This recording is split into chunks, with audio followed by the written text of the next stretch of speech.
Springfest Singapore just ended and we have some results. Take a look at who I am now. I'm stronger than ever. And if you ever doubted me, you should've known better. So as always in these analyses, we take one event, we take those results, we analyze those, and that gives us a great way to see how the meta evolves. And so ideally, we would start watching all of these meta-analysis videos, put them together, and this way get a very good view of what decks are really the top of the top. Now for this video, special thanks to Benjamin Theo for giving me these results, and special thanks to Can You Say G on Twitter for the first place teams lists. So this was Springfest Singapore for Premium. This is post-deleter, but before Melody. So if you have a Springfest coming up somewhere the coming weeks, this will be the meta you're playing in, at least in the English game. So as you can see on the pie chart right here, the tops were hella diverse yet again. And so we start with 2 Angel Geese, no OTT Geese to be found, just 2 Angel Geese. And 2 is basically the highest number we have in this whole damn tournament. So we have those 2 Angel Geese, we have 2 Ezel, yet again always popping up. We have 1 Nubatama, 1 Luard, which is interesting. As I said, it's one of those solid decks that just keeps on popping up and getting a top here and there. And interestingly, this Luard was actually part of the winning team this weekend. Then we have 1 Kagero.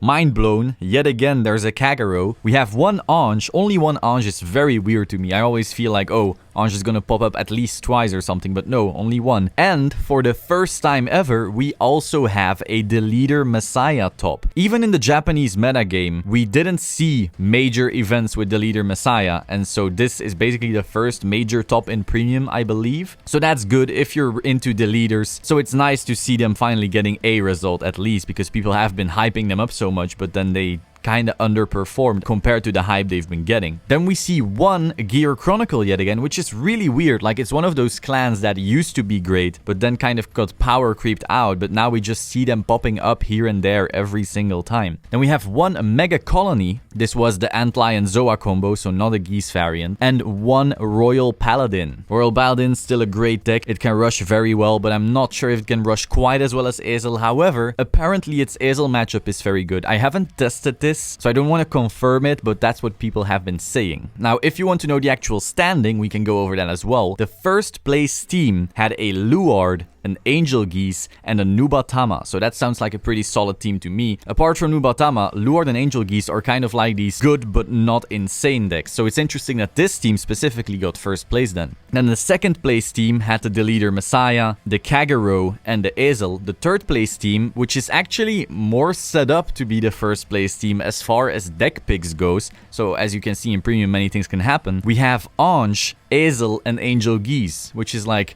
as cookie cutter as can be in my opinion. Maybe switch the Angel Geese for a Nuba or something. But overall, this comp looks stronger to me than the Luard one, yet the Luard one won. And then in 4th place, we have the Rogue team, I would say. We have a Gear, we have a Mega Colony, and we have a Blaster. So these guys getting 4th place is super awesome, because these are the kinds of decks people don't really see coming, at least in like the higher tops. So as I mentioned earlier, we do have the deck lists for the first place team as well. So first of all, we have this Luard list. There is nothing too insane about it, nothing that's really like mind-blowing. The first thing I noticed though is that there's only 3 Dagda, and I always felt like Dagda is the finisher card, so only 3? That is kind of weird to me. It's interesting. I'd love to know the thoughts of said player on this. And then we also see 4 Belial Owl. People have been cutting down on Belial Owl quite a bit over the months, because V-triggers are usually seen as more valuable than a plus from Belial, since you can fetch it anyway. But this person went for 4, so there must be some reason for that.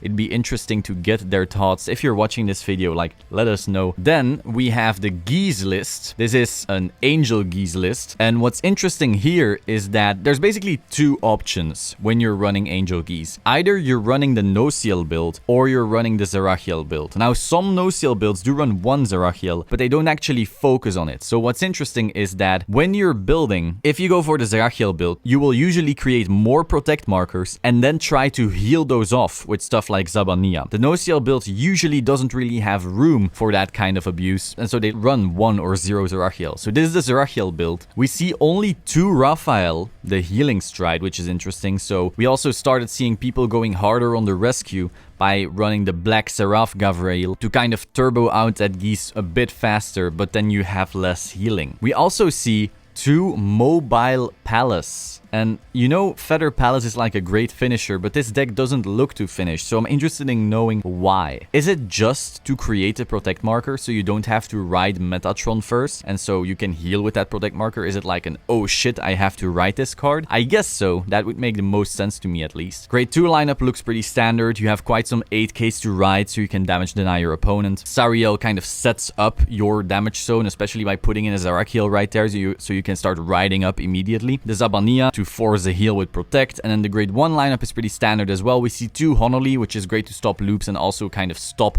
some of those multi-attack decks. And in the grade 0 lineup, we see quite a few draws. We see 9 draws total. That is a big amount. Overall though, Angel Geese doesn't feel really solved just yet. There's many different builds that just work, but maybe it's time we go to look at the other deck in that first place team, and that was Nubatama. That list is 4 of the Birdie Boy. The Birdie Boy makes your opponent discard 5 cards. 4 Kuji Kirikongo, which is just the best ride when you go first. And then 1 Shiranui, probably to fetch it out with the Stride Fodder so you don't have to ride the bird. Or if you're trying to get a stronger Shiranui GB3 turn. Then we have some of the Rush grade 2s. We have 2 Bobo, I'm assuming because they were scared of Geese or something like that. Then they're running some more of the Filtering grade 1s, 2 Stride Fodder, and then a bunch of draws and crits for the triggers, of course also running your 4 heals. Overall, nothing too mind-blowing about this list. This is just your typical Nubatama list and it works. So that was the top 4 decks in this team league for Singapore. I hope you enjoyed this video. If you did, please subscribe to the Solemn Vanguard channel, click the bell button to stay up to date, like the video. If you liked the video, let me know your thoughts in the comments down below. I will see you soon. Ciao.